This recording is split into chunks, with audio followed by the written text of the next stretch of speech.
Bienvenidos a nuestra inmersión profunda en los Vedas.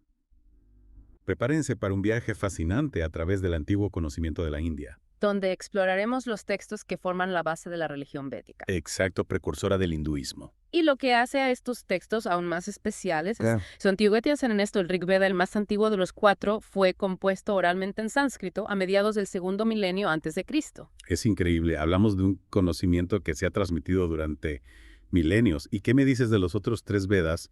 ¿Son completamente diferentes o tienen algo en común con el Rig Veda? Esa es una de las cosas más curiosas. Los otros tres Vedas, el Samaveda, el Yajurveda y el Atharva Veda, se basan en gran medida en el Rig Vedas. Son como diferentes versiones reordenadas y con algunas adiciones. ¿Y por qué tres Vedas basados en el primero? ¿Había algo especial en el Rig Veda que lo hacía tan importante? Esa es una pregunta que exploraremos a medida que profundicemos en los Vedas. Pero hay algo aún más intrigante para los hindúes. Los Vedas son considerados apaurúya. Apauruya suena misterioso. ¿Qué significa exactamente? Significa no de origen humano. Los Vedas se consideran revelaciones divinas, visiones que tuvieron antiguos sabios a través de la meditación profunda.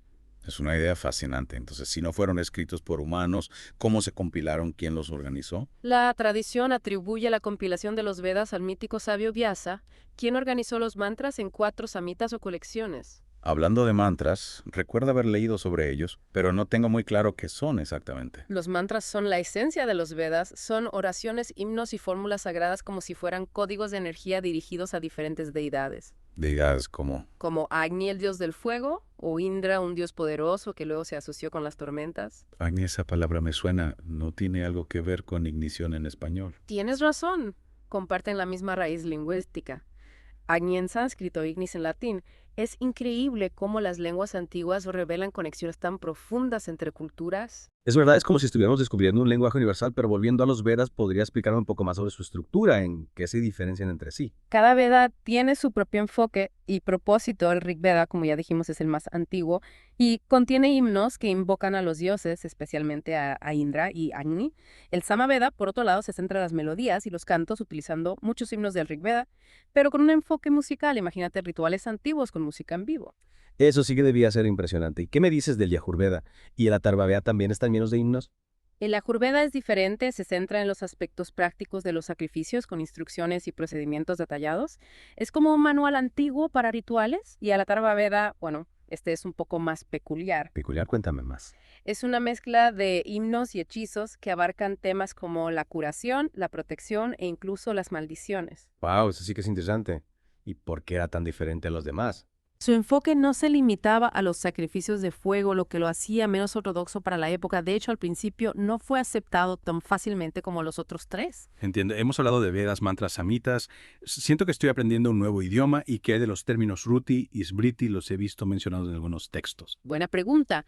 Estos términos nos ayudan a comprender la jerarquía de los textos sagrados hindúes. Sruti significa lo que se ha escuchado y se refiere a la revelación divina, incluyendo los Vedas y las Upanishads. Smriti, en cambio, significa lo que se recuerda y abarca textos que se basan en la Shruti, como los Puranas, y las épicas como el Mahabharata. Entonces la Shruti es como la fuente original, la palabra divina, y las Smriti son las interpretaciones y elaboraciones de esa sabiduría. Exactamente, es como si la Shruti fuera la raíz de un árbol y las Smriti las ramas que se extienden a partir de ella. Qué buena analogía. Y ya que hablamos de ramas que se extienden, hay otros textos, además de los 4 Vedas principales, que amplíen su conocimiento. Claro que sí, están los brahmanas, que son comentarios que explican los rituales y el significado detrás de los himnos védicos, y luego están las Upanishads, que surgieron más tarde y exploran conceptos filosóficos y espirituales más profundos, enfocándose en la naturaleza de la realidad y el ser. Es increíble la cantidad de sabiduría que contienen estos textos. Me intriga saber cómo se aplicaban estas enseñanzas en la vida diaria. ¿Había algún tipo de conocimiento práctico derivado de los Vedas? Por supuesto, ahí es donde entran los Upavedas, que podríamos traducir como Vedas secundarios. Estos textos cubren campos como la medicina, la arquería, la música, la danza, la arquitectura, incluso la estrategia militar. Espera, medicina, arquitectura, estrategia militar. No me imaginaba que los Vedas tuvieran un alcance tan amplio. Es fascinante, ¿verdad? Por ejemplo, el Ayurveda. La medicina tradicional india se considera un Upaveda derivado del Rig Veda, y el Dhanurveda, el arte de la arquería y la guerra, se asocia con el Yajurveda. Es asombroso cómo los Vedas han influido en tantos aspectos de la cultura india. Y no solo en la India, las ideas y conceptos de los Vedas, especialmente los de las Upanishads, han inspirado a filósofos y pensadores de todo el mundo a lo largo de la historia. Es increíble cómo estos textos tan antiguos siguen siendo relevantes en la actualidad. Siento que hemos arañado la superficie de un universo de conocimiento. Tienes toda la razón. Y precisamente por eso, en la próxima parte de nuestra inmersión nos adentraremos aún más en el Rig Veda para descubrir qué lo hacía tan especial y por qué se convirtió en la base de los otros 3 Vedas. Me muero de ganas de seguir explorando. No se pierdan la segunda parte de nuestra inmersión en los Vedas, donde desvelaremos más secretos de estos textos milenarios. Hasta la próxima. Retomando nuestra inmersión en los Vedas, hay un aspecto que me parece crucial para comprender su impacto, y es cómo este conocimiento se transmitió de generación en generación durante siglos. Claro, si no fueron escritos por humanos, ¿cómo se preservaron durante tanto tiempo? Me imagino que la tradición oral jugó un papel importante. Exactamente, los Vedas se transmitieron de maestro a discípulo a través de la memorización y la recitación precisa durante miles de años antes de ser escritos. Imagínate el nivel de detalle y precisión que se requería. Es realmente asombroso pensar en la disciplina y la dedicación que implicaba preservar estos textos de esa manera. ¿Había algún tipo de técnica especial para memorizarlos? Sí, los antiguos sabios desarrollaron técnicas mnemotécnicas increíbles para asegurar la fidelidad de la transmisión. No solo se trataba de memorizar las palabras, sino también la entonación y la pronunciación, ya que cada sonido tenía un significado y una vibración específica. Es como si cada mantra fuera una pieza musical que debía interpretarse con la máxima precisión. Hablando de mantras, mencionaste antes que el Rig Veda contiene himnos dedicados a dioses como Indra y Agni. ¿Qué podemos aprender sobre la cosmovisión de la época védica a través de estos himnos? Buena pregunta. Los himnos del Rig Veda nos revelan un mundo lleno de dioses poderosos que controlan las fuerzas de la naturaleza. Indra, por ejemplo, era el dios de la guerra, y las tormentas y sus batallas representan la lucha constante contra el caos y la oscuridad. Entonces, a través de las historias de estos dioses podemos entender cómo los antiguos veían el universo y su lugar en él. Precisamente a través de los himnos dedicados a Agni, el dios del fuego, podemos apreciar la importancia del ritual y el sacrificio en la vida religiosa de la época védica. Agni era el mediador entre los dioses y los humanos, llevando las ofrendas al cielo a través del fuego sacrificial. Es interesante cómo el fuego, un elemento tan presente en la naturaleza, también era central en su sistema de creencias. ¿Qué simbolizaba el fuego para ellos? El fuego representaba la purificación, la transformación y la conexión con lo divino. Era un símbolo poderoso que conectaba el mundo terrenal con el mundo celestial. Entiendo, pero más allá de los dioses y los rituales que nos dicen los Vedas sobre la vida humana, ¿hay alguna enseñanza sobre la ética, la moral o el propósito de la existencia? Por supuesto, aunque los Vedas no son un código ético estricto, sí contienen principios y valores que guían la conducta humana. Se enfatiza la importancia de la verdad sacha, el deber dharma, la rectitud irrata y la no violencia ahimsa.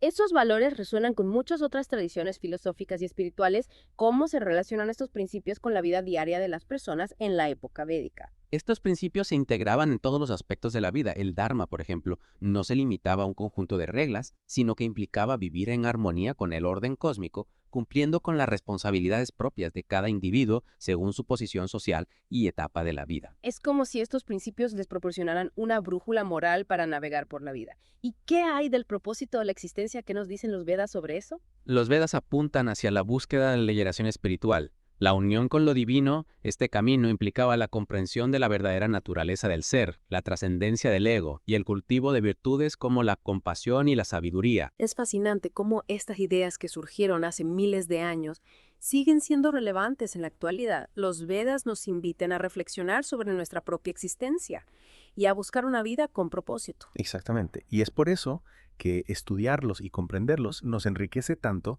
nos conectan con nuestras raíces espirituales y nos brindan herramientas para navegar por los desafíos de la vida. Ahora me gustaría profundizar un poco más en la interpretación de los Vedas. ¿Sabías que a medida que la tradición védica se desarrolló, surgieron diferentes escuelas de pensamiento, perspectivas sobre su significado? No lo sabía. Cuéntame, más me intriga saber cómo se interpretaban estos textos tan antiguos en la antigüedad. Claro que sí. A medida que la tradición védica se desarrollaba, surgieron diferentes escuelas de interpretación. Cada una de ellas ofrecía su propia perspectiva sobre los rituales, la cosmología, la naturaleza de lo divino y el camino hacia la liberación espiritual. ¿Podrías darnos algunos ejemplos de estas escuelas y cómo se diferenciaban en sus interpretaciones? Por supuesto, una de las escuelas más conocidas es la Mimamsa, que se centra en la interpretación precisa de los mantras y los rituales védicos para ellos. Cada detalle del ritual era importante para obtener los resultados deseados. Es como si fueran los científicos de los Vedas buscando la fórmula exacta para conectarse con lo divino. Exacto. Y luego tenemos la escuela Vedanta que se enfoca en el conocimiento último de Brahman, la realidad absoluta. Para ellos, la meta era ir más allá de los rituales y alcanzar la unión con Brahma a través de la meditación y la contemplación. Entonces, a pesar de tener un origen común, los Vedas dieron lugar a una rica diversidad de pensamiento. Es increíble cómo un conjunto de textos tan antiguos puede albergar tanta riqueza y complejidad. Así es, y esta diversidad es una de las características más fascinantes del hinduismo a lo largo de los siglos. Se han desarrollado múltiples caminos y perspectivas espirituales, otros ellos basados en la sabiduría de los Vedas. Pero hay un aspecto crucial que no podemos olvidar al hablar de la interpretación de los Vedas, su lenguaje. El sánscrito, ¿verdad? Sí, el sánscrito es una lengua antigua y compleja llena de simbolismos y múltiples niveles de significado. Un mismo mantra puede tener diferentes interpretaciones dependiendo del contexto y la escuela de pensamiento.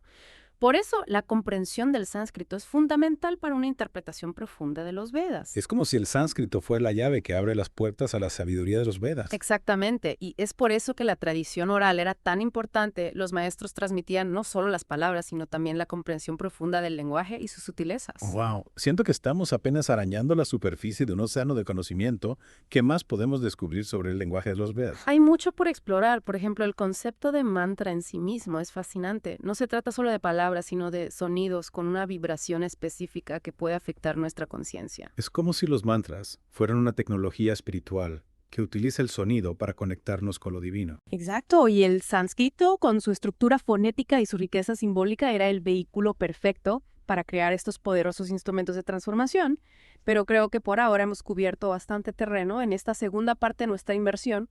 ¿Te parece si dejamos que nuestros oyentes asimilen todo lo que hemos explorado hasta ahora? Me parece perfecto. Hemos recorrido un largo camino desde la composición oral del Rig Veda hasta la diversidad de escuelas de pensamiento que surgieron a partir de él. Así es, y en la próxima parte de nuestra inmersión exploraremos cómo este conocimiento ancestral sigue resonando en la actualidad desde la India hasta Occidente. Estoy deseando descubrirlo. No se pierdan la tercera y última parte de nuestra inmersión en los Vedas, donde conectaremos la sabiduría milenaria con el mundo moderno. Hasta la próxima. Hemos explorado el origen, la estructura y el contenido de los Vedas, e incluso las diferentes escuelas de pensamiento que surgieron a partir de ellos. Ahora, en esta última parte de nuestra inmersión, me encantaría centrarme en su legado y cómo esta sabiduría milenaria sigue resonando en la actualidad. Es fascinante cómo estas escrituras compuestas hace miles de años siguen teniendo un impacto tan profundo en la India y en el mundo. Totalmente por dónde podríamos empezar a desentrañar este legado tan extenso. Primero, no podemos hablar del legado de los Vedas sin mencionar su impacto en la religión hindú. Aunque el hinduismo ha evolucionado a lo largo de los siglos, los Vedas siguen siendo la fuente primordial de su sabiduría. Claro, al principio mencionamos que los Vedas son la base de la religión védica precursora del hinduismo, pero ¿podrías darnos ejemplos concretos de cómo se refleja esa influencia en el hinduismo actual? Muchos de los dioses que se veneran en el hinduismo como Brahma, Vishnu y Shiva tienen sus raíces en los Vedas. Además, conceptos clave como el karma, el dharma y la reencarnación, que son centrales en el hinduismo, también se encuentran presentes en estos textos, aunque en formas más rudimentarias. Es increíble cómo ideas que surgieron hace miles de años siguen siendo tan relevantes para millones de personas en la actualidad, y no solo en el ámbito religioso, ¿verdad? Exacto. La influencia de los Vedas se extiende a otros aspectos de la cultura india, como la música, la danza, el arte, la medicina y la filosofía. Por ejemplo, la Ayurveda, uno de los sistemas médicos más antiguos del mundo, se considera un Upadana, una rama de conocimiento védico. Es verdad, en la parte anterior hablamos de la Ayurveda y su conexión con Rig Veda. Es fascinante cómo los Vedas han permeado tantos aspectos de la vida en la India. Y su influencia no se limita a la India. En las últimas décadas ha habido un creciente interés por los Vedas en Occidente, especialmente en el ámbito de la espiritualidad y el yoga. Es cierto, cada vez más personas buscan en los Vedas una sabiduría ancestral que pueda guiarlos en el mundo moderno. ¿Qué aspectos de los Vedas crees que resuenan con mayor fuerza en Occidente? Las Upanishads, con su enfoque en la naturaleza del ser, la búsqueda de la liberación y la conexión con lo divino, han resonado con muchos buscadores espirituales en Occidente, y prácticas como la meditación y el yoga, que tienen sus raíces en la tradición védica, se han vuelto cada vez más populares como herramientas para el bienestar físico, mental y espiritual. Tiene sentido en un mundo tan acelerado y complejo como el que vivimos. Es natural buscar respuestas y herramientas que nos ayuden a encontrar equilibrio y significado. Sin duda, la sabiduría temporal de los Vedas nos invita a la introspección, la conexión con la naturaleza y la búsqueda de un sentido profundo de la vida. Y estos son temas que resuenan con fuerza en el corazón de muchas personas, sin importar su origen o creencias. Es como si los Vedas nos ofrecieran un camino para reconectar con nuestra esencia, con lo que realmente importa. Exactamente, y es un camino que nos recuerda la importancia de preservar y transmitir este legado ancestral a las futuras generaciones. Estoy completamente de acuerdo. Los Vedas son un tesoro de sabiduría que nos invita a explorar, a aprender y a conectar con una tradición milenaria que sigue viva en el presente. Y con esa reflexión creo que podemos dar por concluida nuestra inmersión en el fascinante mundo de los Vedas. Ha sido un placer compartir este viaje a través del tiempo y el conocimiento contigo y con nuestros oyentes. Gracias por guiarnos a través de este universo de sabiduría. Espero que nuestros oyentes se sientan inspirados para seguir explorando y descubriendo la riqueza de la tradición médica. Hasta la próxima. Hola a todos, bienvenidos a otra inmersión profunda. Hoy vamos a viajar a través del tiempo. Querías entender la datación radiométrica, ya sabes, la increíble técnica que nos permite datar rocas, minerales, incluso restos de vida antigua. Y eso es exactamente lo que vamos a hacer. Listos para desentrañar los misterios del pasado. Lo fascinante aquí es que estamos usando el propio cronometrador de la naturaleza, la desintegración radiactiva, un proceso que ha estado sucediendo desde que comenzó el universo y es notablemente constante. Me encanta eso, el cronometrador de la naturaleza. Suena casi poético. Pero bueno, siendo realistas, ¿cómo funciona exactamente esta desintegración radiactiva? Imagino que hay átomos involucrados, ¿no? Absolutamente. La desintegración radiactiva se trata de átomos inestables a los que llamamos isótopos padres que se transforman en isótopos hijos estables a un ritmo constante. Vale, entiendo la parte de padre e hijo, pero este ritmo constante, eso es lo que la convierte en una buena herramienta para datar cosas. Es como un reloj súper preciso, pero para eventos de hace millones de años. Exactamente. Y la clave de esta precisión es el concepto de vida media. Es el tiempo que tarda la mitad de sus isótopos padres en descomponerse, transformándose en isótopos hijos. Piénsalo como arena fluyendo a través de un reloj de arena. Puedes saber el tiempo por la proporción de arena en la parte superior e inferior. Ajá, el reloj de arena. Me gusta esa analogía. Pero espera, si cada elemento radiactivo tiene su propia vida media, ¿cómo sabemos cuál usar para datar, digamos, un fósil de dinosaurio versus una roca antigua? Esa es una excelente pregunta. Y aquí es donde las cosas se ponen realmente interesantes. Diferentes isótopos tienen vidas medias increíblemente diferentes, algunas increíblemente rápidas y otras que tardan miles de millones de años. Esa es la razón por la que podemos datar materiales de edades enormemente diferentes, desde solo unos pocos años hasta miles de millones de años. Es como tener un juego de herramientas para viajes en el tiempo, con herramientas específicas para diferentes periodos. Vale, ahora estamos hablando. Un juego de herramientas para viajar en el tiempo. Entonces, si quisiéramos datar algo realmente antiguo, como una roca de los primeros días de la Tierra, ¿qué herramientas sacaríamos en nuestro kit? Para esas rocas realmente antiguas, una de nuestras herramientas más confiables es la datación uranio-plomo. Es uno de los métodos de datación más antiguos y fiables, perfecto para desentrañar los secretos de las rocas que tienen miles de millones de años. Uranio-plomo. Suena pesado. Pero, ¿cómo funciona realmente? ¿El uranio simplemente se convierte en plomo y ya está?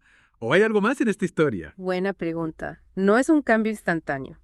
El uranio se desintegra en plomo a través de una serie de pasos, cada uno con su propia vida media.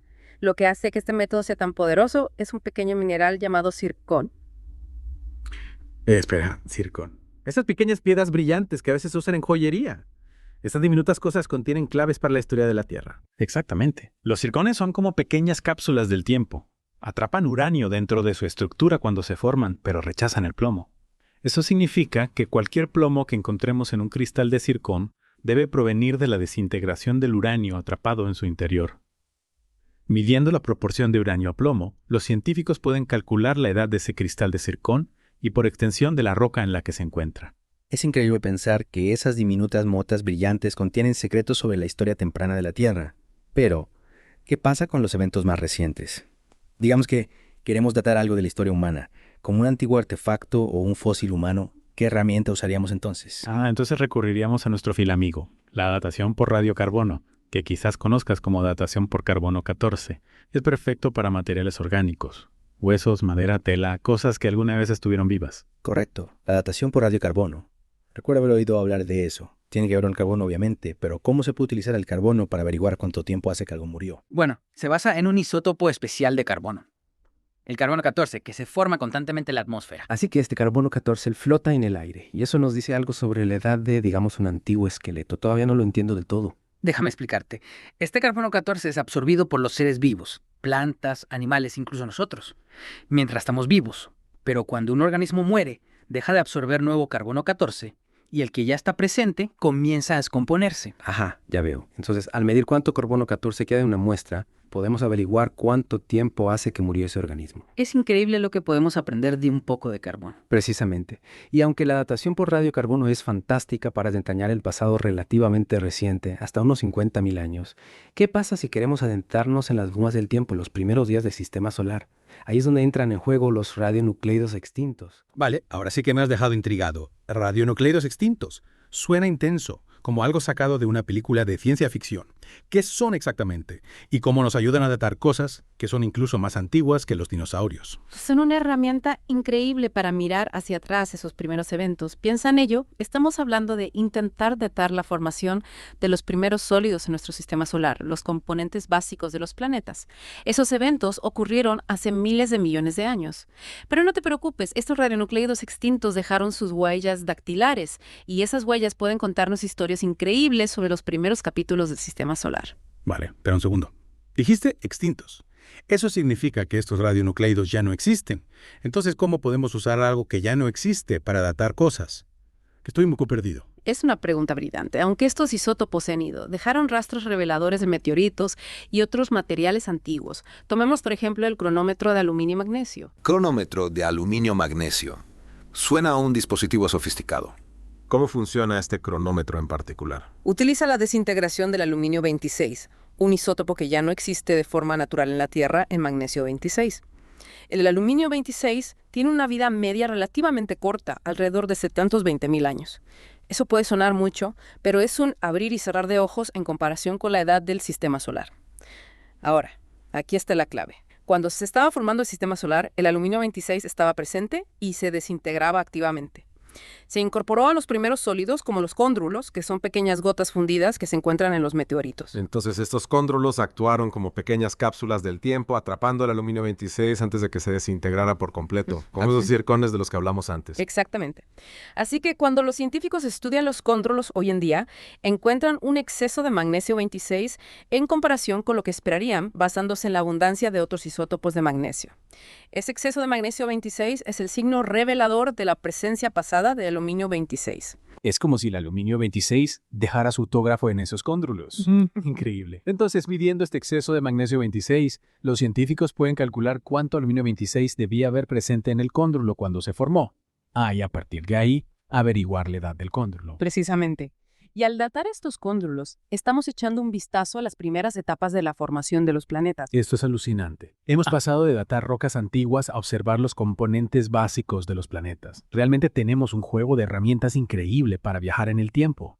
Pero ¿cómo podemos estar seguros de que estas mediciones son precisas? Quiero decir, estamos hablando de eventos que ocurrieron hace miles de millones de años. Un pequeño error no podría desbaratarlo todo. Tienes razón. La precisión es fundamental cuando se trata de datación radiométrica. Un pequeño error en la medición podría traducirse en millones de años cuando hablamos de tiempo geológico. Por eso los científicos se toman un cuidado increíble en cada paso del proceso, desde la selección de las muestras hasta su análisis. Tiene sentido.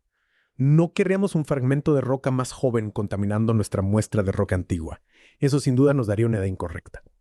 Así que, ¿cómo se aseguran los científicos de que sus muestras son prístinas y listas para la datación? Todo comienza con una cuidadosa recogida de muestras, asegurándose de que la muestra sea representativa del material que se está datando y de que no esté contaminada con materiales de diferentes edades. Una vez recogida la muestra, se lleva al laboratorio y se prepara para su análisis. Esto puede implicar triturar, moler y separar los minerales de interés. A menudo, el siguiente paso consiste en disolver la muestra y separar químicamente los isótopos padre e hijo. Claro, tenemos que aislar esos isótopos para poder medir sus proporciones con precisión, ¿verdad? Suena a un proceso muy delicado. ¿Qué tipo de equipo utilizan los científicos para realizar estas mediciones de alta precisión? Ahí es donde entra en juego el espectrómetro de masas. Es una herramienta increíble que nos permite medir la abundancia de cada isótopo con una precisión asombrosa. Imagínalo como una báscula de alta tecnología para átomos. Separa los átomos por su masa y carga, permitiéndonos determinar la proporción de isótopos padre e hijo. Así que el espectrómetro de masas nos da la proporción y a partir de esa proporción, los científicos pueden calcular la edad de la muestra utilizando la vida media del isótopo radiactivo. Exactamente. Es una fascinante combinación de física, química y geología, y todo se reduce a esas pequeñas diferencias en la masa atómica. Esto es realmente increíble. ¿Quién iba a pensar que podríamos utilizar átomos para desentrañar los misterios de la historia de la Tierra, incluso del sistema solar? Pero antes de que nos dejemos llevar por la inmensidad del tiempo geológico, hay algo más que me intriga. Mencionaste algo llamado temperatura de cierre. ¿Qué es exactamente y por qué es importante para la datación radiométrica? La temperatura de cierre. Es un concepto crucial cuando se trata de interpretar las edades radiométricas. Básicamente es la temperatura por debajo de la cual un mineral se convierte en un sistema cerrado y deja de intercambiar isótopos con su entorno. Es como una cápsula del tiempo que se sella, marcando el punto en el que ese mineral dejó de registrar el paso del tiempo. Entonces, si un mineral se calienta por encima de su temperatura de cierre, puede reiniciar su reloj radiométrico.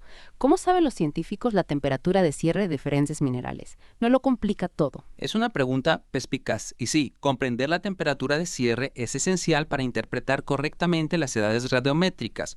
Diferentes minerales tienen diferentes temperaturas de cierre y los científicos han determinado estas temperaturas a través de una combinación de experimentos de laboratorio y estudios de campo. Así que es como una capa extra de información que ayuda a los científicos a descifrar la historia de una roca. Es increíble cómo cada pieza de este rompecabezas encaja.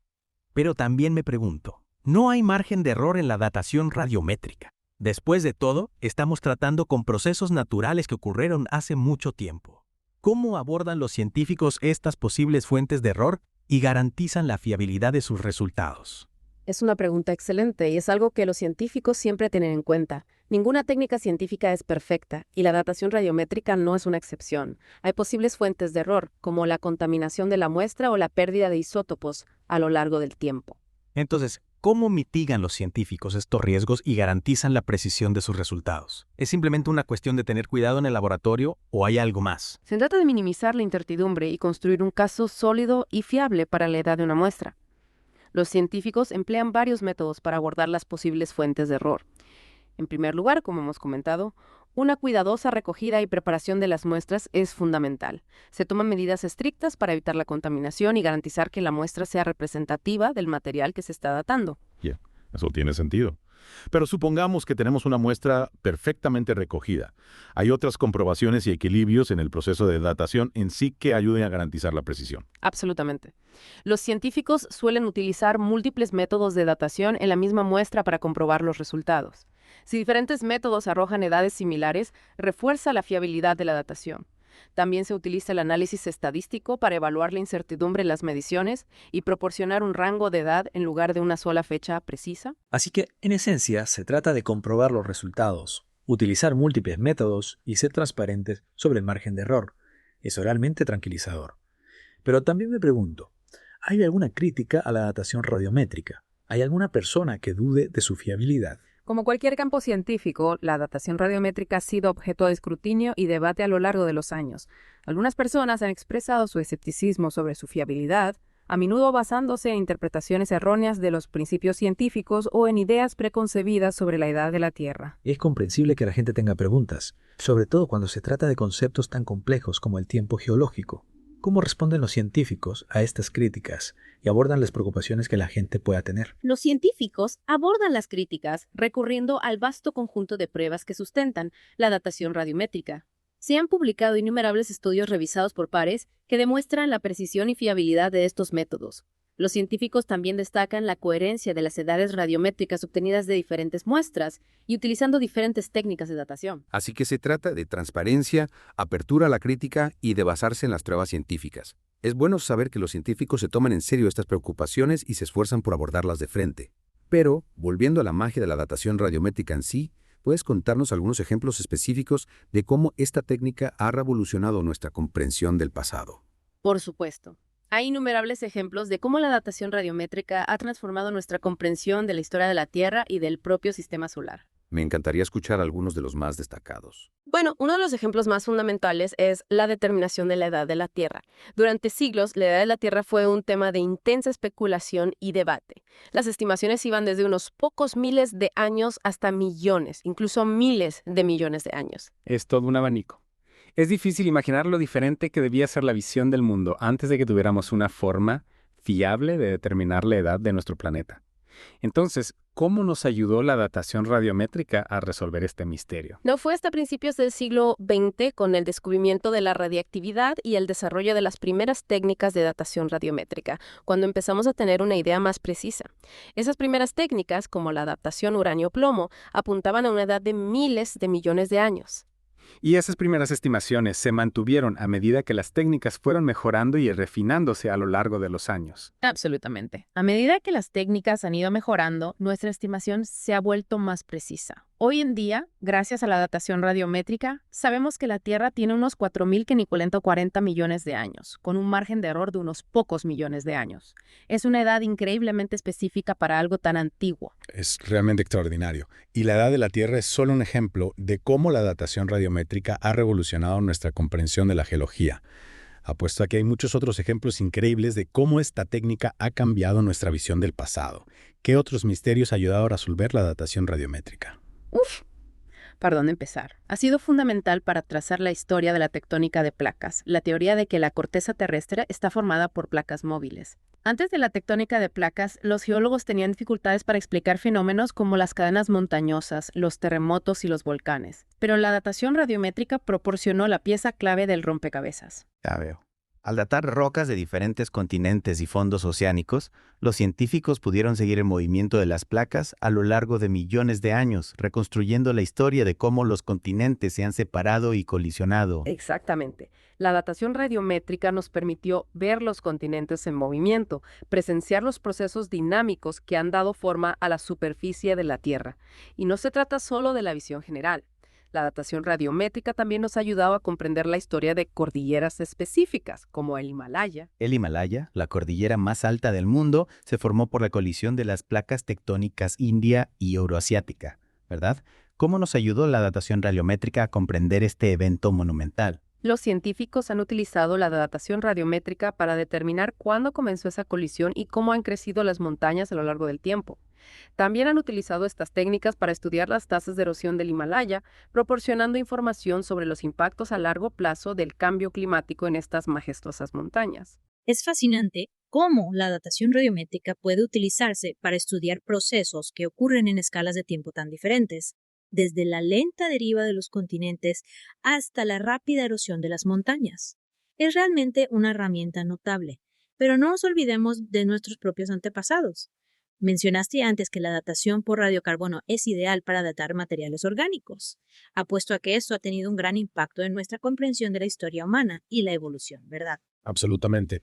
La datación radiométrica, en particular la datación por radiocarbono, ha revolucionado nuestra comprensión de la evolución humana y la prehistoria. Nos ha permitido construir una línea temporal de la evolución humana, rastreando nuestro linaje a lo largo de millones de años. Es increíble pensar que podemos trazar nuestra historia hasta nuestros antiguos antepasados, utilizando una técnica que se basa en la desintegración de átomos. Es como si tuviéramos un hilo directo con el pasado. ¿Puedes contarnos algunos ejemplos concretos de cómo la datación radiométrica ha arrojado luz sobre la historia humana? Por supuesto.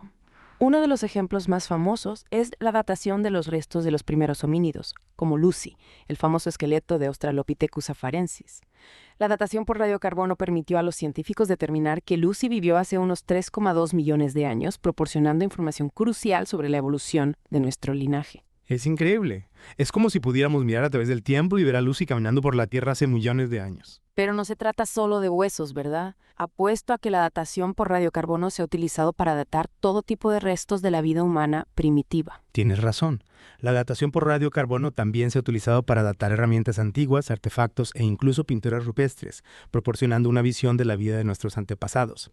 Nos ha ayudado a comprender sus comportamientos, sus tecnologías y su impacto en el mundo que les rodeaba. Es realmente asombroso cómo la datación radiométrica nos ha ayudado a comprender no solo nuestro lugar en la Tierra, sino también nuestro lugar en el tiempo, conectándonos con nuestro pasado lejano de una manera tangible. Y el viaje de descubrimiento continúa. Con cada nuevo avance en las técnicas de datación radiométrica, obtenemos una comprensión más profunda y matizada de nuestro planeta, el sistema solar y la intrincada red de vida que nos conecta a todos. Es emocionante pensar en los secretos que aún pueden ser revelados, pero por ahora creo que es un buen momento para hacer una pausa en nuestra inmersión profunda. Hemos cubierto mucho terreno, desde los fundamentos de la desintegración radiactiva hasta las increíbles aplicaciones de la datación radiométrica en diversos campos. Ha sido un placer explorar el mundo de la datación radiométrica contigo. Igualmente. Y a nuestra audiencia, gracias por acompañarnos en este increíble viaje a través del tiempo. Asegúrate de volver para la segunda parte de nuestra inmersión profunda, donde profundizaremos en ejemplos aún más fascinantes de cómo la datación radiométrica ha dado forma a nuestra comprensión del pasado. Hasta la próxima. Retomando donde lo dejamos, creo que es importante recordar que la datación radiométrica no se trata solo de datar rocas y fósiles. Es sobre entender los procesos, ¿verdad? Como la forma en que los continentes se han movido y las montañas se han levantado y erosionado a lo largo de millones de años. Es como tener una máquina del tiempo para la geología, que nos permite ver los continentes a la deriva, las montañas crecer y los océanos cambiar a lo largo de eones. Precisamente. La datación radiométrica proporciona la escala de tiempo para todos estos eventos geológicos, permitiéndonos reconstruir la historia dinámica de la Tierra. Nos ayuda a comprender las escalas de tiempo de la tectónica de placas, la formación de las cadenas montañosas, incluso la evolución de la atmósfera terrestre. Es increíble cómo esta técnica nos ayuda a comprender no solo de dónde venimos, sino también hacia dónde podríamos ir. Hablando de ir a lugares, mencionaste que la datación radiométrica también tiene implicaciones para entender el cambio climático. Eso me parece fascinante. ¿Cómo encaja la datación de rocas y fósiles antiguos en nuestra comprensión del clima actual? Bueno, al proporcionar una línea de tiempo para los eventos geológicos pasados, la datación radiométrica nos ayuda a comprender cómo ha cambiado el clima de la Tierra a lo largo del tiempo. Podemos estudiar los climas antiguos, sus periodos de calentamiento y enfriamiento y los factores que los impulsaron. Entonces, al mirar hacia el pasado, podemos obtener información sobre las fuerzas que están dando forma al clima actual y futuro. Eso tiene mucho sentido. Pero hablemos de la logística real de la datación radiométrica. Hemos hablado de las diferentes técnicas, pero ¿cómo lo hacen realmente los científicos? ¿Cuál es el proceso paso a paso en el laboratorio? Es un proceso meticuloso que requiere un equipo especializado y, por supuesto, experiencia. Apuesto a que no es solo machacar algunas rocas y echar un vistazo bajo un microscopio. ¿Puedes guiarnos a través de los pasos? ¿Qué tipo de equipo de alta tecnología se utiliza? Imagínate esto. Tienes una muestra de roca que podría tener millones, incluso miles de millones de años. El primer paso es prepararla cuidadosamente para el análisis, lo que podría implicar triturarla, molerla y separar los minerales de interés. Entonces, no es solo la roca en sí, sino minerales específicos dentro de la roca, los que contienen las claves para la datación. Y después de aislar esos minerales, ¿qué viene después? A menudo, el siguiente paso consiste en disolver la muestra y separar químicamente los isótopos padre e hijo. Recuerda que necesitamos saber exactamente cuánto hay de cada isótopo para calcular la edad. Correcto. Es como resolver una ecuación matemática. Necesitamos todos los ingredientes en las proporciones correctas. Y aquí es donde entra en juego el espectrómetro de masas, ¿verdad? Exactamente. El espectrómetro de masas es como una báscula increíblemente sensible que puede separar y medir los átomos individuales en función de su masa. Nos dice la abundancia de cada isótopo con una precisión, asombrosa. Así que el espectrómetro de masas nos da las proporciones de isótopos padre e hijo, y a partir de ahí, los científicos pueden utilizar la ecuación de la vida media para calcular la edad de la muestra. Es una ciencia impresionante. Lo es, ¿verdad? ¿Es una danza de precisión y conocimiento, todo para desvelar los secretos del tiempo profundo? Pero, como hemos comentado antes, ninguna técnica científica es perfecta. Hay margen de error en la datación radiométrica. ¿Qué hacen los científicos para asegurarse de que sus resultados son lo más precisos posible? Es una gran pregunta, y es algo que los científicos se toman muy en serio. Hay posibles fuentes de error, como la contaminación durante la recogida de muestras o incluso pequeños errores en la medición. La clave es minimizar la incertidumbre. Entonces, ¿cómo lo hacen exactamente? Es simplemente cuestión de ser súper cuidadosos en el laboratorio. Es parte de ello, por supuesto. Pero también se trata de utilizar múltiples métodos de datación en la misma muestra, como una forma de comprobación cruzada. Si diferentes métodos producen resultados similares, aumenta la confianza en la datación. Así que es como reunir pruebas de diferentes fuentes. Cuanto más converjan las pruebas, más sólido será el caso. Pero también me pregunto, ¿Hay alguna vez discrepancias o desacuerdos entre los científicos sobre las fechas obtenidas mediante la datación radiométrica? Claro, a veces surgen desacuerdos, como en cualquier campo científico, pero en lugar de ser una debilidad, esto realmente destaca la naturaleza autorreguladora de la ciencia. Cuando hay discrepancias, los científicos vuelven a examinar los datos, los métodos y las interpretaciones. Es fascinante. Entonces, estos desacuerdos, en lugar de socavar la datación radiométrica, en realidad la hacen más robusta. Exactamente. Impulsa un mayor escrutinio, un mayor refinamiento de las técnicas y, en última instancia, conduce a una mejor comprensión del pasado. Hablando de entender el pasado, hablemos de esos radionucleidos extintos de nuevo. Mencionaste que son útiles para datar eventos realmente antiguos, como la formación de los primeros sólidos en el sistema solar. Pero seguimos teniendo algunas preguntas al respecto. En primer lugar, ¿cómo sabemos siquiera que estos radionucleidos existieron alguna vez y están extintos? ¿No es un poco como buscar un fantasma? Es una gran analogía. Y como los cazadores de fantasmas, buscamos pistas y pruebas. Aunque estos radionucleidos se han desintegrado hace tiempo, dejaron rastros reveladores en meteoritos y otros materiales antiguos. Entonces, incluso si el isótopo en sí ha desaparecido, su huella permanece. Exactamente. Y es a través del estudio cuidadoso de estas huellas que podemos reconstruir la historia de estos radionucleidos extintos y su papel en la historia temprana del sistema solar. Es como un trabajo de detective cósmico. Pero, ¿puedes dar un ejemplo concreto? ¿Cómo se utiliza realmente un radionucleido extinto para datar algo? Por supuesto. Retomemos el ejemplo del cronómetro de aluminio-magnesio. El cronómetro de aluminio-magnesio. Ese suena familiar. El aluminio 26, el radionucleido extinto en este caso, se desintegró en magnesio 26. Y lo hizo a un ritmo conocido, subir a media. Ahora bien, cuando se estaba formando el sistema solar, el aluminio 26 se incorporó a los primeros sólidos, como esos diminutos cóndrulos de los que hablamos antes. Espera, esos cóndrulos vuelven a aparecer. Son como pequeñas cápsulas del tiempo esparcidas por todo el sistema solar primitivo. Precisamente. Y actúan como cápsulas del tiempo que contienen la firma de aluminio 26. Al medir la proporción de magnesio 26 a otros isótopos de magnesio en estos cóndrulos, los científicos pueden determinar cuánto aluminio 26 estaba presente cuando se formó el cóndrulo. Y como conocemos la vida media del aluminio 26, podemos calcular la edad del cóndrulo. Es alucinante. Así que, a través de este fantasma del aluminio 26, podemos echar un vistazo a las primeras etapas de la formación de los planetas. Y todo gracias a estas pequeñas gotas de roca llamadas cóndrulos. Hay otros radionucleidos extintos que se utilizan para datar eventos en el sistema solar primitivo. Sí, hay varios. Otro ejemplo es el sistema yodo-xenón, que se utiliza para datar la formación de meteoritos y la diferenciación de los núcleos planetarios. Cada radionucleido extinto proporciona una pieza única del rompecabezas, permitiéndonos construir una cronología más completa de la historia temprana del sistema solar. Es asombroso pensar que estos isótopos, que ya no existen de forma natural en la Tierra, contienen tanta información sobre nuestro pasado cósmico. Es como si el universo nos hubiera dejado un mensaje secreto esperando a que lo descifráramos. Una forma muy poética de verlo.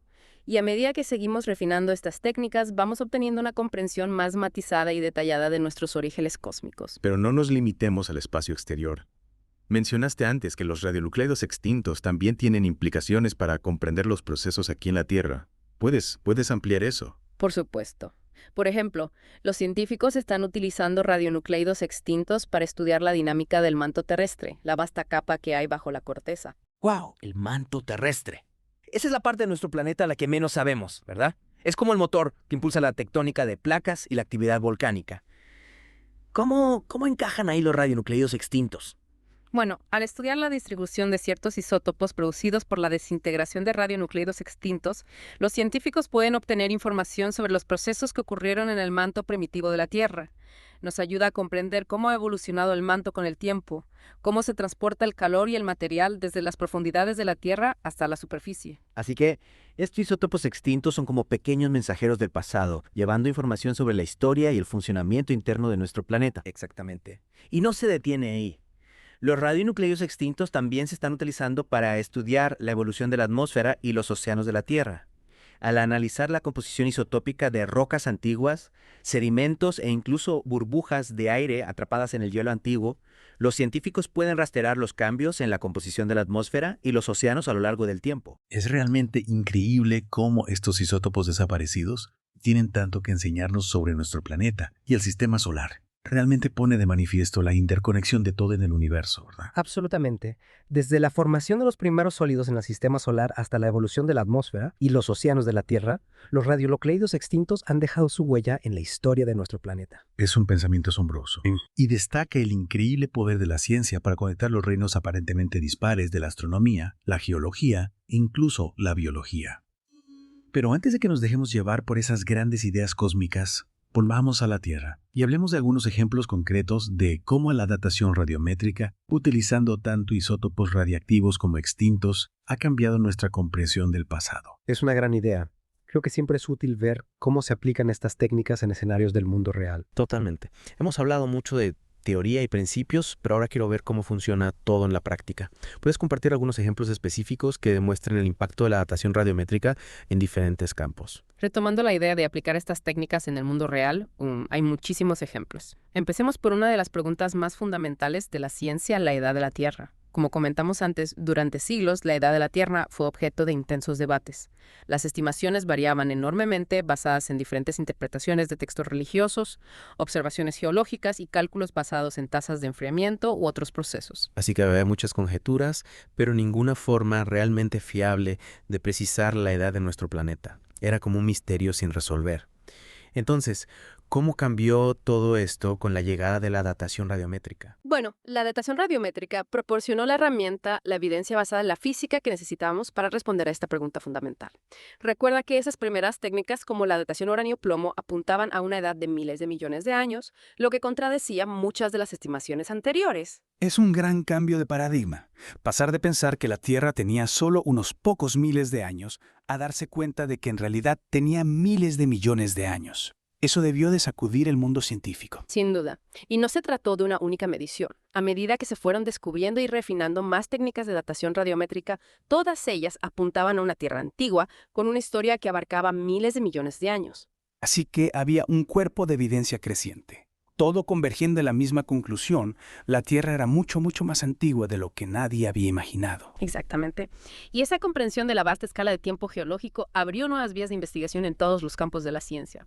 De repente teníamos el marco, la línea de tiempo para empezar a reconstruir la historia de la vida, los continentes y el propio planeta. Es increíble cómo una técnica puede tener un impacto tan profundo. Realmente es como si la datación radiométrica nos hubiera dado una nueva lente a través de la cual ver el pasado. Es una gran analogía. Y hablando de ver el pasado, la datación radiométrica ha sido fundamental para trazar la historia de la tectónica de placas, la teoría que revolucionó nuestra comprensión de cómo funciona la Tierra. Sí, la tectónica de placas. La idea de que la corteza terrestre está formada por estas placas masivas que se mueven, chocan y se separan a lo largo del tiempo. Es una idea tan elegante, pero apuesto a que fue difícil de probar al principio. ¿Cómo encaja la datación radiométrica en este rompecabezas? Antes de la datación radiométrica, los geólogos tenían algunas pistas sobre la tectónica de placas, como la forma en que las costas de diferentes continentes parecían encajar y la distribución de ciertos fósiles y formaciones rocosas. Pero no había forma de rastrear el movimiento de estas placas a lo largo del tiempo. Así que tenían una imagen estática, una instantánea del presente, pero no una película del pasado. Exactamente. La datación radiométrica proporcionó esa película. Al datar rocas en diferentes continentes y en el fondo del océano, los científicos pudieron seguir el movimiento de las placas a lo largo de millones de años. Pudieron ver cómo los continentes se habían separado, cómo se habían formado las cadenas montañosas y cómo los océanos se habían abierto y cerrado. Es como si la datación radiométrica nos hubiera permitido viajar en el tiempo y presenciar estos eventos épicos que dieron forma a nuestro planeta. Y no se trata solo de los movimientos a gran escala de las placas. La datación radiométrica también nos ha permitido comprender la historia de cordilleras específicas como el Himalaya, como ya comentamos. Al datar las rocas de estas montañas, los científicos pueden determinar cuándo comenzaron a formarse, con qué rapidez crecieron y cómo han ido evolucionando con el tiempo. Es fascinante cómo la datación radiométrica puede utilizarse para estudiar procesos que ocurren en escalas de tiempo tan diferentes, desde la lenta deriva de los continentes hasta la formación de imponentes cordilleras. Pero no nos olvidemos de la otra cara de la ecuación, los procesos destructivos. Mencionaste la erosión antes, y estoy seguro de que la datación radiométrica también juega un papel en la comprensión de cómo la erosión ha dado forma al paisaje de la Tierra. Tienes toda la razón. La erosión, el proceso por el cual las rocas y el suelo son descompuestos y transportados por fuerzas como el viento, el agua y el hielo es una fuerza poderosa que ha dado forma al paisaje de la Tierra durante millones de años. Y sí, la datación radiométrica nos ha proporcionado herramientas inestimables para estudiar la erosión. Es increíble cómo una técnica puede aplicarse a procesos tan diferentes. ¿Puedes darnos algunos ejemplos específicos de cómo la datación radiométrica se utiliza para estudiar la erosión? Claro. Un ejemplo es el estudio de los cañones como el Gran Cañón. Utilizando la datación radiométrica, los científicos pueden determinar cuándo comenzó a formarse el cañón, con qué rapidez ha sido excavado por el río Colorado y cómo han cambiado las tasas de erosión a lo largo del tiempo. Esto nos proporciona información no solo sobre la historia geológica del cañón, sino también sobre el clima pasado y los procesos hidrológicos de la región. Así que la datación radiométrica no se limita a decirnos la edad de las cosas. También nos ayuda a comprender los procesos dinámicos que las han dado forma a lo largo del tiempo. Exactamente. Y esto es válido, no solo para el Gran Cañón, sino para paisajes de todo el mundo, desde las altas cumbres del Himalaya hasta las llanuras onduladas de las grandes llanuras. Es realmente asombroso. Pero hablemos de algo un poco más cercano a nosotros, los humanos. Mencionaste antes que la datación radiométrica, en particular la datación por radiocarbono, ha revolucionado nuestra comprensión de la evolución humana y la prehistoria. ¿Puedes ampliar eso? Claro. La datación por radiocarbono ha sido una herramienta increíble para los arqueólogos y paleoantropólogos, permitiéndoles construir líneas de tiempo más precisas de la historia humana y rastrear los movimientos y las interacciones de nuestros antepasados. Es como si tuviéramos una máquina del tiempo que nos permitiera asomarnos al pasado y ver cómo vivían nuestros antepasados. ¿Puedes darnos algunos ejemplos específicos de cómo la datación por radiocarbono ha cambiado nuestra comprensión de la historia humana? Por supuesto. Uno de los ejemplos más famosos es la datación de los restos de los primeros homínidos, como Lucy, el famoso esqueleto de Australopithecus afarensis, que ya hemos mencionado. Al datar los huesos de Lucy mediante la datación por radiocarbono, los científicos pudieron confirmar que vivió hace unos 3,2 millones de años, lo que proporcionó información crucial sobre la evolución de nuestro linaje. Es increíble.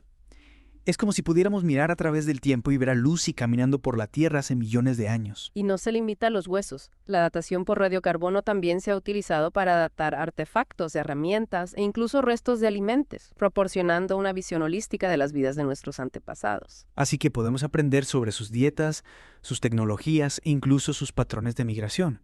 Es como construir una historia detallada del pasado utilizando estos pequeños fragmentos de información fechados. Exactamente. Y la datación por radiocarbono ha sido fundamental para comprender eventos clave en la historia humana, como la propagación de la agricultura, el desarrollo de las primeras ciudades y los movimientos de diferentes culturas y poblaciones a lo largo del tiempo. Es realmente fascinante cómo una técnica basada en la desintegración de un isótopo de carbono puede tener un impacto tan profundo en nuestra comprensión del pasado. Y pensar que todo esto comenzó con el estudio de las rocas. Es un testimonio del poder de la ciencia y de la interconexión de diferentes campos del conocimiento. Absolutamente. Y a medida que continuamos explorando y refinando estas técnicas, no tengo ninguna duda de que descubriremos aún más aplicaciones fascinantes de la datación radiométrica en los años venideros. Estoy de acuerdo. Es un campo en constante evolución.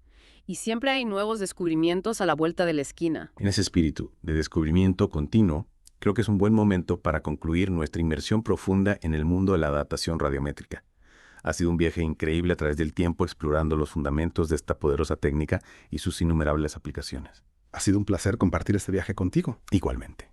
Y a nuestra audiencia, gracias por acompañarnos en esta fascinante aventura. Espero que hayáis disfrutado aprendiendo sobre la increíble ciencia de la datación radiométrica tanto como nosotros.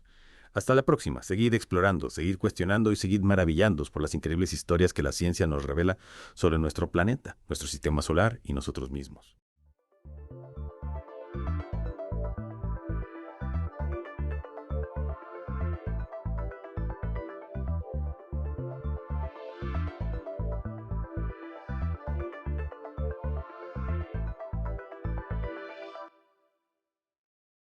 Prepárense para una inmersión profunda, una inmersión en el antiguo Egipto. Hoy vamos a explorar el libro de los muertos, pero no se imaginen un libro tradicional. Más bien se trata de una colección de hechizos funerarios personalizados para cada individuo y que, bueno, nos revelan mucho sobre las creencias egipcias sobre la muerte y el más allá. Es fascinante, ¿no? Pensar que cada persona podía tener su propio libro mágico para guiar su alma en el viaje al más allá. Es como si hubieran creado un manual para la eternidad.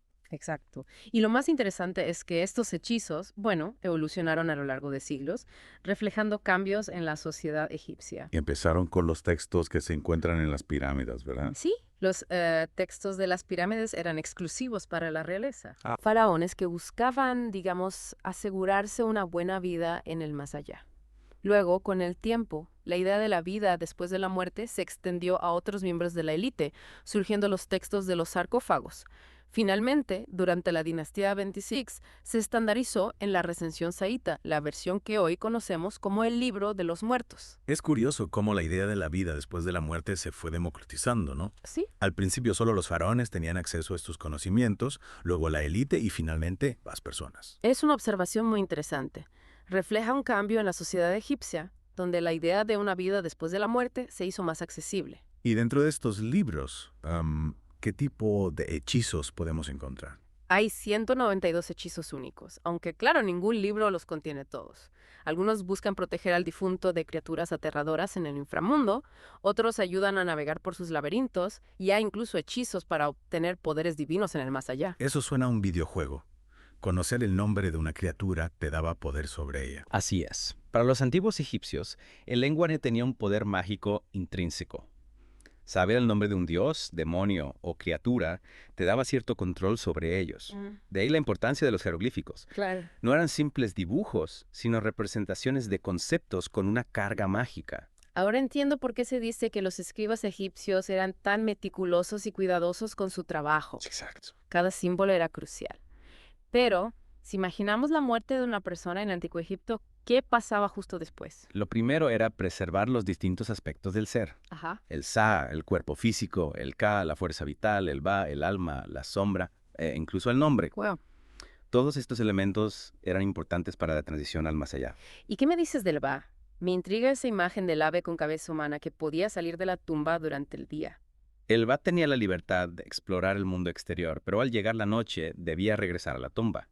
Su viaje no era fácil, ya que la Duat, el inframundo, estaba lleno de peligros. Claro, con esos guardianes monstruosos que mencionabas antes. Exacto. ¿Cómo se supone que el Ba debía sortear esos obstáculos? Ahí es donde entraba en juego el Libro de los Muertos. Proporcionaba los hechizos necesarios para apaciguar a las criaturas del inframundo, convertir a los guardianes en protectores y superar los desafíos. Es como tener un mapa y una guía para un territorio desconocido, ¿no? Pero al final el destino del alma se decidía en el pesaje del corazón, ¿verdad? Efectivamente. El hechizo 125 del Libro de los Muertos describe con detalle este ritual donde el corazón del difunto se pesaba contra la pluma de Maat, la diosa de la verdad y la justicia. ¿Y qué pasaba si el corazón pesaba más que la pluma? Bueno, ahí es donde entraba la temible Amit, la devoradora de almas. Una criatura con cabeza de cocodrilo, cuerpo de león y patas traseras de hipopótamo que esperaba para devorar el alma del difunto. Menúa imagen. No había forma de evitar a Amit.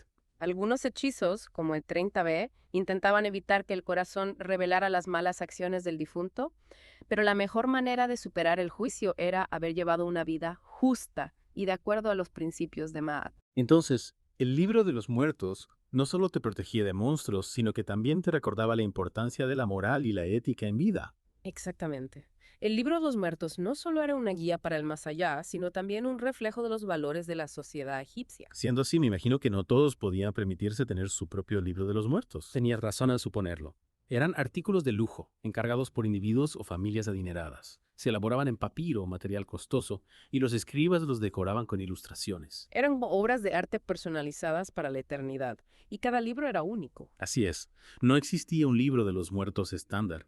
Los escribas seleccionaban los hechizos que consideraban más apropiados para cada persona, teniendo en cuenta su vida, sus creencias y las aspiraciones de sus familiares para su viaje al más allá.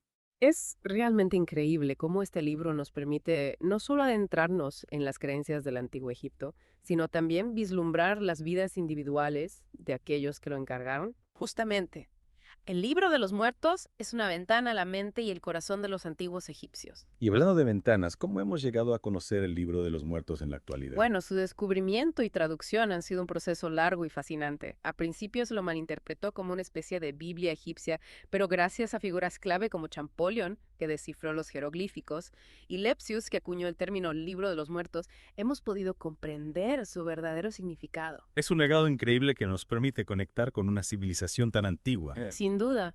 El libro de los muertos es un tesoro de conocimiento, un testimonio de la profunda espiritualidad y la rica cultura de la civilización egipcia. Y hablando de tesoros, ¿qué otros secretos esconde el libro de los muertos? ¿Qué hechizos nos revelan los secretos para navegar por el inframundo, enfrentar el juicio final y alcanzar la vida eterna? Eso lo descubriremos en la siguiente parte de nuestra inmersión. Los esperamos en la segunda parte de nuestro viaje al fascinante mundo del libro de los muertos. Retomamos nuestra inmersión en el libro de los muertos, adentrándonos en los hechizos que guiaban a los antiguos egipcios en su viaje por el más allá. En la primera parte nos quedamos justo antes del momento crucial, el pesaje del corazón. Me intriga saber más sobre este ritual. ¿Qué hechizos ayudaban al difunto a prepararse para este momento decisivo? El libro de los muertos ofrece una variedad de hechizos para este fin. Entiendo. Por ejemplo, el hechizo 30B buscaba prevenir que el corazón delatara al difunto, silenciando cualquier revelación de malas acciones. Es como si intentaran engañar a la balanza divina. Sí. Realmente creían que podían manipular el juicio con la magia. Más que manipulación, se trataba de una profunda convicción en el poder del lenguaje y la magia. Para ellos, los hechizos pronunciados correctamente tenían una eficacia real. No se trataba de engañar a los dioses, sino de apelar a fuerzas cósmicas para obtener su favor. Es una perspectiva fascinante. La idea de negociar con el destino a través de la magia. ¿Y qué pasaba si el corazón del difunto pasaba la prueba?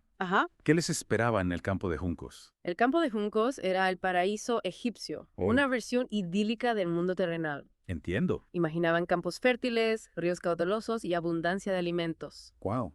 Un lugar donde los difuntos se reunían con sus seres queridos y disfrutaban de una existencia placentera.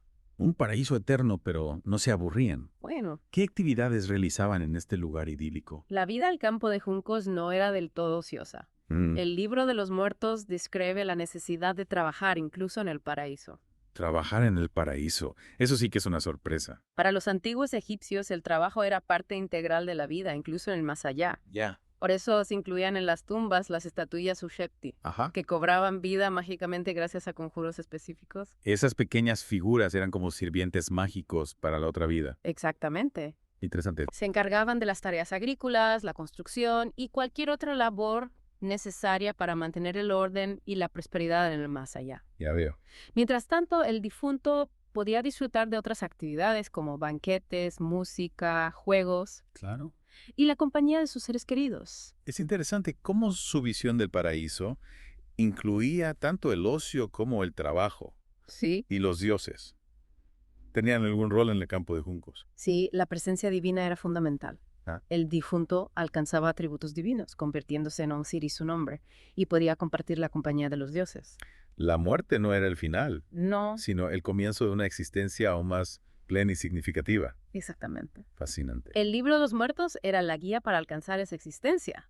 Un manual para sortear los peligros del inframundo, superar el juicio final y acceder a las maravillas del campo de juncos. Es increíble cómo un libro funerario puede contener tanta sabiduría y belleza. Sí. Nos permite comprender la visión del mundo de los antiguos egipcios. Claro. Su relación con la vida, la muerte y la trascendencia. Y no olvidemos que cada libro de los muertos era único, adaptado a las necesidades y deseos del individuo.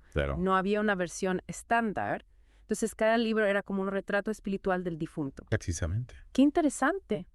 Los escribas seleccionaban los hechizos que consideraban más apropiados para cada persona, teniendo en cuenta su vida, sus creencias y las aspiraciones de sus familiares para su viaje al más allá. Es fascinante cómo estos libros nos permiten vislumbrar la individualidad de quienes los encargaron, sus miedos, sus esperanzas y su visión del universo. El libro de los muertos es una ventana a la mente y el corazón de los antiguos egipcios. Un legado invaluable que nos permite conectar con una civilización milenaria. Hablando de conexiones, ¿cómo se descubrieron estos libros? ¿Cómo hemos llegado a comprender su significado en la actualidad? Esa es una historia que nos lleva a un viaje fascinante por el redescubrimiento del Antiguo Egipto. Una historia que comenzaremos a desvelar en la próxima y última parte de nuestra inmersión. Los esperamos para la tercera parte de este viaje alucinante por el mundo del libro de los muertos.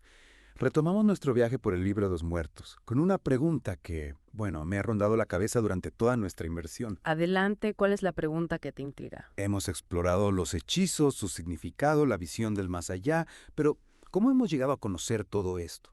¿Cómo el libro de los muertos ha pasado de ser un misterio enterrado en las tumbas a ser una fuente de conocimiento sobre el antiguo Egipto? Es una pregunta fascinante que nos lleva a un viaje en el tiempo. Imaginemos estos rollos de papiro ocultos durante siglos en la oscuridad de las tumbas. De repente, con el despertar del interés por el antiguo Egipto, comienzan a emerger como mensajeros del pasado, revelando sus secretos. Es una imagen, sí, muy evocadora. ¿Y cuándo empezó este redescubrimiento? ¿Quiénes fueron los primeros en desenterrar estos tesoros y comprender su significado? El redescubrimiento del Libro de los Muertos se enmarca en el creciente interés europeo por el antiguo Egipto, impulsado por la expedición de Napoleón a finales del siglo XVIII. Las primeras copias de estos textos, a menudo con ilustraciones, comenzaron a circular entre coleccionistas y estudiosos. Claro, pero en aquel entonces los jeroglíficos eran un enigma. Era como tener un libro escrito en un idioma desconocido. Exacto. Y ahí es donde entra en escena Jean-François Champollion, el egiptólogo francés que descifró los jeroglíficos a principios del siglo XIX. Su descubrimiento revolucionó el estudio del antiguo Egipto, abriendo las puertas a la comprensión de los textos antiguos, incluyendo el Libro de los Muertos. Un momento crucial para la egiptología. Por fin podían escuchar la voz del antiguo Egipto. ¿Y qué pensaron en un principio sobre el Libro de los Muertos? ¿Se comprendió de inmediato su función? No, al principio hubo malentendidos. La palabra libro llevó a algunos a interpretarlo como una especie de Biblia egipcia, un texto religioso con dogmas. Pero a medida que avanzaba la investigación, se hizo evidente que su función era más práctica, una guía para navegar por el inframundo y alcanzar la vida eterna. Entonces, más que un texto religioso, era un manual para otra vida. Exactamente. Y fue Carl Richard Lepsius, otro egiptólogo, quien acuñó el término Libro de los Muertos a mediados del siglo XIX. Lepsius sistematizó los hechizos, organizándolos en capítulos y estableciendo la numeración que usamos hoy. Un trabajo titánico. Organizar y clasificar cientos de hechizos dispersos en diferentes rollos de papiro no debió ser tarea fácil. Sin duda. Gracias a la labor de estos pioneros, hoy podemos acceder al Libro de los Muertos con mayor facilidad. Hay traducciones, facsímiles e incluso versiones digitales que nos permiten explorar este mundo fascinante desde cualquier lugar. Es increíble cómo la tecnología ha democratizado el acceso al conocimiento. Ahora cualquiera con interés en el antiguo Egipto puede sumergirse en las páginas del Libro de los Muertos y descubrir sus secretos. Y lo más emocionante es que la investigación continúa. Cada nuevo descubrimiento, cada nueva interpretación nos ofrece una visión más completa de esta civilización milenaria. El Libro de los Muertos es como un portal que nos conecta con el antiguo Egipto, permitiéndonos asomarnos a su mundo interior. Y lo más fascinante es que muchas de las ideas que encontramos en él, como la búsqueda de la inmortalidad o el anhelo de un paraíso tras la muerte, siguen resonando en la actualidad. Son temas universales que nos conectan con nuestros antepasados a través del tiempo. Es cierto. Nos recuerda que a pesar de las diferencias culturales y las barreras del tiempo, los seres humanos compartimos un mismo anhelo: trascender nuestra existencia finita. El Libro de los Muertos es un legado invaluable, un testimonio del ingenio, la creatividad y la profunda conexión con lo espiritual de la civilización egipcia. Y con esta reflexión llegamos al final de nuestro viaje. Espero que esta inmersión les haya permitido no solo descubrir los secretos del antiguo Egipto, sino también reflexionar sobre las grandes preguntas que han acompañado a la humanidad a lo largo de su historia. Gracias por acompañarnos en esta aventura. Y recuerden, el Libro de los Muertos sigue vivo, esperando ser explorado, interpretado y reinterpretado por cada generación. ¿Quién sabe qué nuevos secretos nos revelará en el futuro?